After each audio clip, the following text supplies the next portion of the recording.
Sulat ni Pablo sa mga taga-Kolosas. Kolosas, Kabanata 1. Si Pablo, na apostol ni Jesucristo sa pamamagitan ng kalooban ng Diyos, at ang kapatid nating si Timoteo, sa mga banal at tapat na mga kapatid kay Kristo, na nangasa Kolosas. Sumainyo nawa ang biyaya at kapayapaan mula sa Diyos na ating Ama. Nagpapasalamat kami sa Diyos na Ama ng ating Panginoong Jesucristo na kayo'y laging idinadalangin nang mabalitaan namin ng inyong pananampalataya kay Kristo Jesus at ang pag-ibig ninyo sa lahat ng mga banal dahil sa pag-asa na natataan para sa inyo sa langit, na nang una ay inyong narinig sa salita ng katotohanan ng Ebanghelyo, na ito'y dumating sa inyo,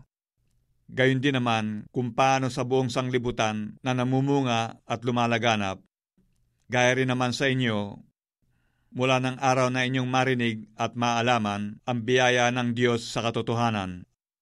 Ayon sa inyong natutuhan kay Epapras na aming minamahal na kasamang lingkod, na isang tapat na ministro ni Kristo sa ganang atin, na siya rin namang sa amin ay nagbalita ng inyong pag-ibig sa Espiritu. Dahil dito'y kami naman, mula ng araw na aming marinig ito, ay hindi kami nagsisitigil ng pananalangin at ng paghingi na patungkol sa inyo, upang kayo'y puspusin ng kaalaman ng kanyang kalooban, sa buong karunungan at pagkaunawa ayon sa Espiritu, upang kayo'y magsilakad ng nararapat sa Panginoon, sa buong ikalulugod niya,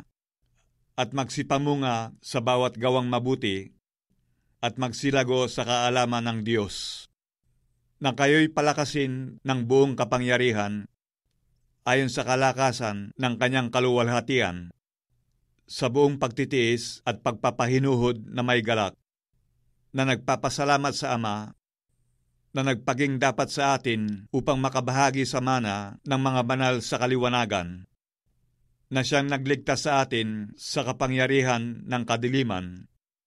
at naglipat sa atin sa kaharian ng anak ng kanyang pag-ibig, na siyang kinaroroonan ng ating katubusan, na siyang kapatawaran ng ating mga kasalanan, na siya ang larawan ng Diyos na di nakikita, ang panganay ng lahat ng mga nilalang, sapagkat sa kanya nilalang ang lahat ng mga bagay, sa sangkalangitan at sa sangkalupaan, na mga bagay na nakikita at ang mga bagay na di nakikita, maging mga luklukan o mga pagsakop o mga pamunuan o mga kapangyarihan.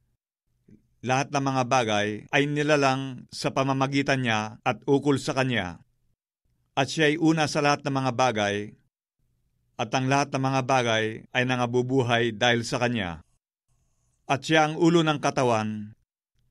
sa makatuwid bagay ng iglesia, na siya ang pasimula, ang panganay sa mga patay, upang sa lahat ng mga bagay ay magkaroon siya ng kadakilaan, sapagkat minagaling ng Ama na ang buong kapuspusan ay manahan sa kanya,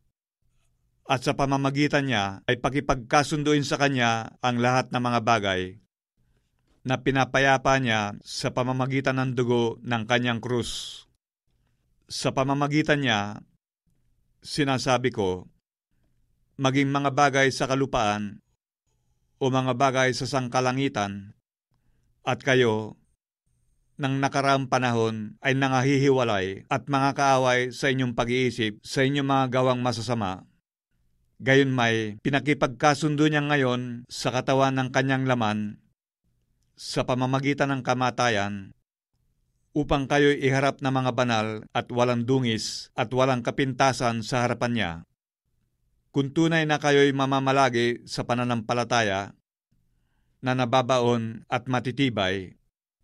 at di makilos sa pag-asa sa Ebanghelyo na inyong narinig, na ipinangaral sa lahat ng mga nilalang sa silong ng langit, na dito akong si Pablo ay ginawang ministro. Ngayon nagagalak ako sa aking mga hirap dahil sa inyo, at aking pinupunan sa akin ang kakulangan ng mga hirap ni Kristo sa aking laman dahil sa kanyang katawan na siyang iglesia, na ako'y ginawang ministro nito ayon sa pamamahala na mula sa Diyos na ibinigay sa akin para sa inyo upang maipahayag ang salita ng Diyos.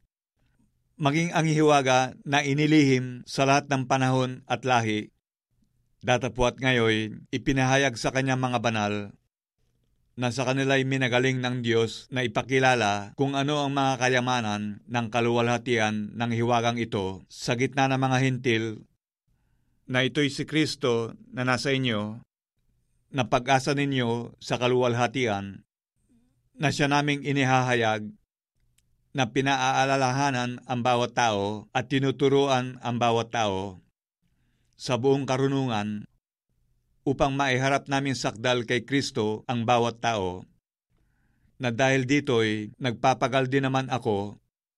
na nagpipilit ayon sa kanyang paggawa, na siyang sa akin ay gumagawa na may kapangyarihan.